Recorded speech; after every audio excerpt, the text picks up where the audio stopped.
Voilà, alors, donc elle est présentée. Marianne Biaggioli va nous rejoindre et nous parler du dispositif de médiation équine de l'aide sociale à l'enfance du 06. Et je vous présente Marianne Biaggioli. Elle est infirmière puéricultrice, médiatrice équine et référente des activités d'équithérapie à la direction de l'ASE 06, l'ASE. L'ASE, l'aide sociale à l'enfance. L'aide sociale à l'enfance. Alors, pour que tout le monde vous voit, on va centrer un peu le fauteuil, parce que sinon les gens sur le côté ne vous voient pas. Et vous pouvez... Debout, et ben comme ça on vous voit. C'est parfait. Ça fait un moment qu'on est assis. Alors, le micro est branché? C'est bon. Oui, c'est bon, vous m'entendez? Bon, très bien. Donc j'ai compris que j'allais être rapide. Donc je vais vous parler du dispositif de médiation équine qui est mis en place au sein de la protection de l'enfance du département des Alpes-Maritimes. Actuellement, à travers moi, c'est le seul département en France qui a créé un poste de médiateur équin. C'est pour ça que je suis là aujourd'hui, pour vous montrer que tout est possible et qu'on puisse éventuellement l'étendre au-delà de juste moi. Il y a des grands besoins sur le terrain. Donc, rapidement, je vais vous raconter comment tout ça s'est passé. J'ai quelques notes parce qu'il y a des chiffres. Ok, donc, je vous lis d'abord, c'est très rapide, la définition de la protection de l'enfance pour qu'on sache de quoi on parle. La protection de l'enfance désigne l'ensemble des dispositifs, des actions et des mesures mises en place pour garantir la sécurité, le bien-être, le développement et les droits des enfants en danger ou en risque de l'être. Elle intervient lorsque les conditions de vie d'un enfant compromettent sa santé, sa moralité, son éducation ou son développement physique, affectif, intellectuel et social. Donc moi, je travaille dans ce cadre-là, uniquement dans ce cadre-là.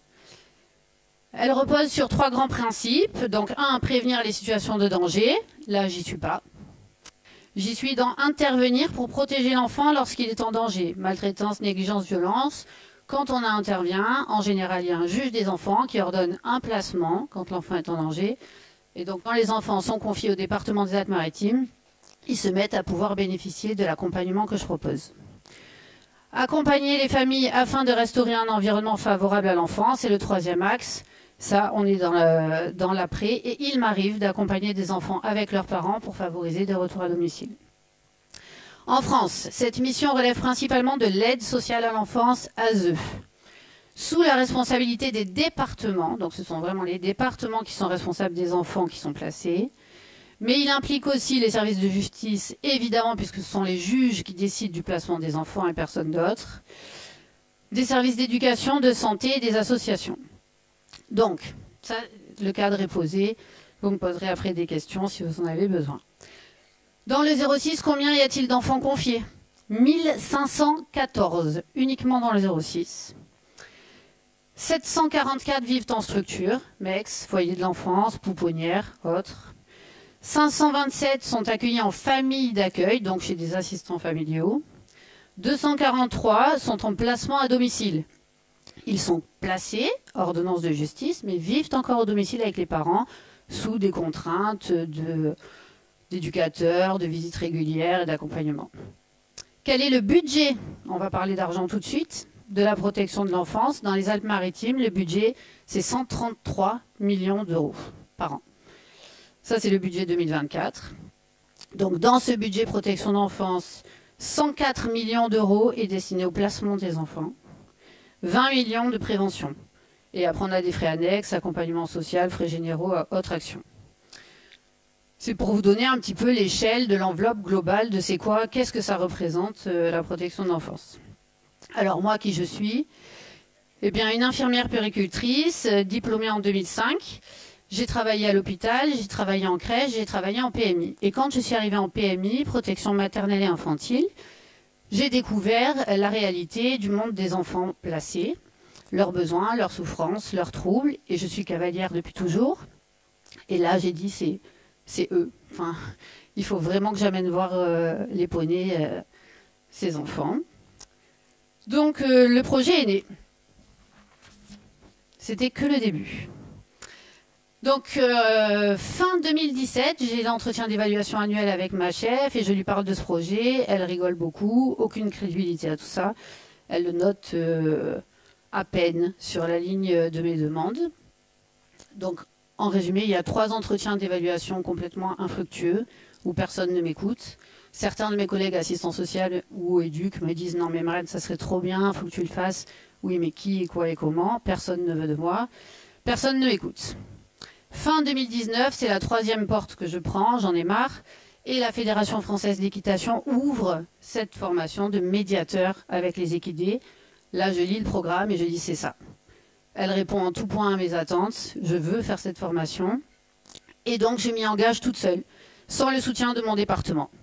Je postule, je candidate, je remplis tout. Et puis, il y a le Covid. La formation devait commencer en mai 2020. Finalement, elle est reportée en septembre 2020, ce qui m'a bien servi, parce qu'entre-temps, j'ai monté tout un projet pour soutenir ma candidature. Et le service de formation a accepté de prendre une partie de ma formation en charge, ce qui était déjà complètement incroyable. Durant la formation, il y a des schémas départementaux de l'enfance qui sont écrits tous les 5 ans. Donc là, il s'écrivait celui de 2022-2026. Et il y avait des réunions à thème pour qu'on puisse participer, les petits agents de terrain, là, comme moi, les éducs, les AS, qu'on donne des idées sur comment faire fonctionner tout ça. Et il y avait un thème sur des actions innovantes. Vous imaginez bien que j'ai tout fait pour participer à cette réunion. 3 réunions en tout. Donc là, on est allé jusqu'à me demander de me taire parce que ce n'est pas la priorité dans l'enfance que de faire une activité poney. Donc j'ai expliqué la différence, mais c'était difficile. Et comme je suis très tenace, dans la fiche action numéro 10 du schéma départemental de l'enfance, presque sous la contrainte, il est écrit « Développer des médiations innovantes et alternatives comme l'équithérapie ». Et de ce jour, tout a été possible. En mars 2022, j'obtiens mon diplôme. Accessoirement, il fallait aussi être diplômé. J'ai un entretien avec mes ressources humaines. Ils me demandent quel est le projet. En fait, ils me disent « Mais Marianne, qu'est-ce que tu nous demandes? Vous voulez quoi? Qu'on achète des chevaux, qu'on les mette quelque part, que les enfants y viennent? Enfin, c'est quoi votre idée ?» Je ne fais pas du tout. Ça serait beaucoup d'argent. L'idée, c'est travailler avec les structures équestres qui sont déjà en activité, avec des moniteurs d'équitation, parce que je ne le suis pas, et que j'ai besoin de travailler avec les moniteurs d'équitation, et de se rapprocher au plus près des enfants, parce qu'il y en a dans tout le département, et que donc, moi, je vais bouger, et eux, ils seront près de chez eux. Ah, ben, comme ça, c'est pas mal, parce que de toute façon, si ça capote, ton histoire, eh bien, tu retourneras à puéricultrice en PMI, et on n'a rien investi, donc, ok, phase de test, mars 2022, juin 2022. Et là, nouvelle difficulté, le regard de mes chefs sur moi. Eh ben, celle-là, elle est payée à faire mumuse avec les poneys, elle s'en est bien sortie. Hein. Donc, c'était très dur, j'étais seule, très compliqué. Et donc, j'appelle Carole. Carole, à l'aide, s'il te plaît, j'ai un gros souci. J'ai des directeurs qu'on surnomme des dragons, qui me regardent vraiment, voilà, je suis dans le service, mais c'est compliqué. Et donc, ensemble, Carole et Tony Capoulade, on monte une journée de sensibilisation destinée à mes grands directeurs jusqu'au président du conseil départemental des Alpes-Maritimes. Et cette journée voit le jour le 2 juin 2022. Encore un grand merci. Sans cette journée, ça aurait été vraiment très compliqué. Donc Carole, pour celles et ceux qui la connaissent, a mis mes grands directeurs en contact avec le poney. Ils ont fondu comme des bébés. Ils ont tous eu 3 ans et ressenti des choses très fortes, ils en étaient bouleversés. Après ça, j'ai pu demander tout ce que je voulais. C'est-à-dire que tous les enfants avaient le droit. Voilà.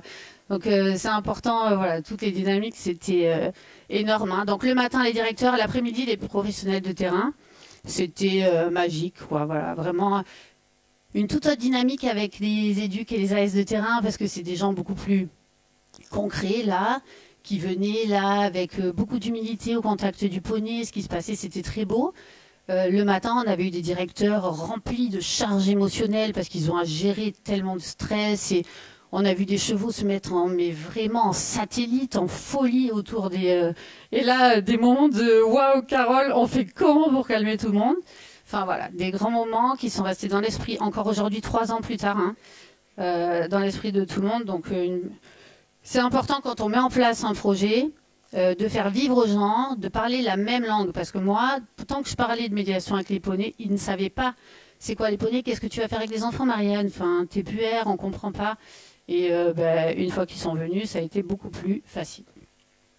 Donc le projet a été lancé, ça a commencé, ça dure depuis 3 ans. Je ne vais pas vous embêter avec les détails. Je vais rester disponible pour ceux qui le souhaitent, pour vous expliquer comment ça fonctionne fiche de présentation, autorisation parentale, signature d'RTPE, etc. Voilà, si vous voulez savoir tout ça, c'est avec plaisir que un par un. Grosso modo, je travaille avec 5 centres équestres, enfin 7 partenaires, mais 5 par semaine. J'accueille 20 enfants en individuel par semaine. Ça nous coûte de l'heure. Le département, il paye 25 € la location d'un équidé pour 1 heure. C'est moi qui travaille toute seule puisqu'on est en individuel.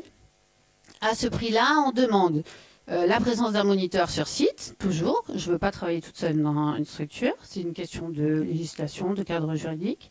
Je suis bien dans mes clous d'infirmière. La deuxième chose, c'est l'accès aux installations. Et la troisième, c'est on m'accueille le matin et on me dit comment vont les équidés. Donc, bon, en 3 ans, je les connais bien, c'est mes collègues de travail tous. Mais voilà, j'ai besoin de savoir s'il y en a un. L'autre jour, ben voilà, il y avait une extraction dentaire. C'est bien de me le dire. Je le laisse tranquille au paddock et je ne vais même pas le chercher, quoi. Voilà. Donc ça, c'est une garantie de sécurité. La sécurité dans la protection de l'enfance, c'est très important. Les parents, ils sont, même s'ils n'ont pas leur enfant, ils sont quand même les parents. Et ils ont encore plus de demandes que dans le tout venant. Il y a aussi un petit groupe d'adolescents, ça c'est pareil, j'en parlerai qu'au cas par cas pour ceux que ça intéresse. Le jeudi matin, en partenariat direct avec une monitrice d'équitation, on accueille 4 adolescents. Donc là, c'est un travail complètement différent sur le groupe. C'est de l'équitation adaptée en médiation avec les équidés. On a fait une soupe et ça marche très très bien. Quel intérêt de postuler directement dans les départements si vous le pouvez? Pourquoi pas faire ouvrir des postes? Moi j'étais en interne, mais voilà, vous pouvez dire que dans le 06 il y a un poste et que ça marche très bien. Et je vais vous dire combien ça coûte. Mais qu'en tout cas, quand on est en interne, eh ben, on communique mieux avec les éducs, les AS, on facture mieux, tout est beaucoup plus fluide. La contrainte importante à noter, c'est qu'il y a des rapports écrits pour chaque enfant accompagné. Donc toutes les 10 séances, je fais un écrit qui est à destination du juge des enfants. Et puis bien sûr, maintenant il y a des projets annexes, donc j'ai des collègues qui font maintenant de la médiation canine, il y a plein de choses qui se mettent en place, et ça crée comme une cellule, un réseau au sein du département du 06 pour tous ces soins annexes qu'on peut apporter aux enfants. Alors financièrement, parce que ça intéresse toujours tout le monde, depuis septembre 2024 jusqu'à aujourd'hui, j'ai réalisé 198 séances individuelles, pardon. Ça représente du coup 4 950 €, puisque 25 € la séance. 4 950 € pour 7 mois de travail, eh ben, ça fait 700 € par mois. Donc en fait, moi je peux dire à mes responsables, eh ben, on loue 700 € par mois les équidés. Mais si on en avait un, c'est 700 € par mois, un équidé à Nice. Enfin, pas dans toutes les régions de France, mais à Nice, c'est sûr que oui. Donc clairement, moi à ce prix-là, j'ai presque 20 équidés différents par semaine. Enfin, voilà. Et voilà, je peux choisir. Et le groupe d'adolescents, c'est 2 250 € l'année. Pour 4 adolescents qui vont passer toute l'année avec nous. Donc ça, c'est ce que ça nous coûte. Ce que ça nous rapporte, ben, c'est énorme. Parce qu'au lieu de payer des partenaires 70 € de l'heure, d'ailleurs ils ne le font pas parce que toutes les demandes, je vous le dirai après, sont bloquées. Parce que malgré l'enveloppe de 133 millions d'euros, les départements, ils serrent la vis. Et donc, s'ils ne sont pas convaincus de ce que vous allez proposer aux enfants, 70 € de l'heure, c'est non. Mais c'est non tout de suite, il n'y a même pas de discussion en fait. Donc l'éducateur, il va dire « Ah, ça serait trop bien », puis celui qui a l'enveloppe avec les sous, il dit « Ah, pas du tout ». Il fera du judo à 30 € par mois, ça sera parfait. Donc il faut, je viens après à ça. À ce jour, j'ai donc réalisé, depuis que je travaille au département à temps complet, donc en 3 ans, 850 séances. J'ai accueilli 92 enfants confiés différents. Il ne faut pas minimiser ça. En termes de charge émotionnelle, c'est énorme. C'est énorme d'accueillir 92 enfants avec son histoire, dans ce que ça représente, moi qui suis seule là pour accueillir ça. Donc, hyper important d'être accompagné, de faire intervenir des psychologues, etc. De se former vraiment plus. La grande et bonne nouvelle, c'est qu'il y a un poste à pourvoir dans le 06. Donc, comme j'arrive pas à répondre à la demande et qu'il y a 1 an d'attente pour intégrer le dispositif, eh bien, il y a un poste qui s'ouvre en septembre. Trop contente d'avoir un collègue. Et il y a un jeune qui est arrivé vraiment tout timide, voilà, c'était compliqué, il était en individuel, il est passé dans le groupe, et puis après le groupe, il a fait de l'équitation, et aujourd'hui, il entame son CAP de palefrenier soigneur. Le centre équestre lui a fait une alternance. À la clé, il a un logement, parce qu'il y a des logements dans le centre équestre. Donc celui-là, en tout cas, déjà c'est sûr, il y a une voie professionnelle et un parcours qui s'ouvre, et rien que pour ça, ça vaut le coup. Voilà. Merci beaucoup. J'aurais aimé vous en amener pour qu'ils puissent parler aussi avec moi. À retenir juste, voilà, je voudrais conclure. Les bénéfices pour les enfants, c'est une certitude, surtout pour les enfants confiés. Enfin, allez-y, faites des projets, proposez des choses, faut vraiment le faire. Faut se former à l'enfant et aux troubles de l'enfant confié parce qu'ils ont des réactions en lien avec les troubles de l'attachement vraiment difficiles à comprendre si on n'est pas un peu de la partie. Mais quoi qu'il en soit, dans la mise en contact du poney et de l'enfant, là qui a un vide affectif énorme, c'est extraordinaire ce qui se passe, vraiment, hein, même si on fait absolument rien, quoi. Donc faites des projets. Ne vous découragez pas, l'administration elle est lourde, oui, il y a plein de strates, il ne faut pas lâcher. Je suis restée pendant 3 ans sans que personne m'écoute, vraiment, hein, il n'y avait rien, quoi. Hein, donc à un moment donné, ça se débloque. Ne perdez pas espoir. Et puis, voilà, ne donnez pas des prix. Si vous restez des partenaires extérieurs et que vous n'êtes pas embauché en interne, cassez plutôt les prix. Faites valoir que votre collègue, il est à 70 €, vous proposez 55 € de l'heure, mais que vous êtes formé, que vous allez faire des écrits, que vous allez... Et là, les départements vont ouvrir les vannes. Enfin, après, ça va plus s'arrêter, en fait, parce que, comme je vous ai donné les chiffres, des enfants confiés qui sont en demande... Moi, j'ai des petites filles qui sont arrivées et qui m'ont dit « Ça fait 2 ans, Marianne, que j'attends de venir. 2 ans. » C'est terrible d'entendre ça. Et c'est des enfants qui se révèlent, quoi. Donc voilà, et bien sûr, je remercie la Fédération française d'équitation sans qui rien n'aurait été possible, puisque d'abord la formation, qui est une formation d'une qualité qui n'a plus ses preuves à faire, et qui nous accompagne au-delà de la formation dans les projets professionnels. Hein, sinon, voilà, rien de tout ça aurait été possible. Donc un grand merci, voilà, à tous. Merci beaucoup.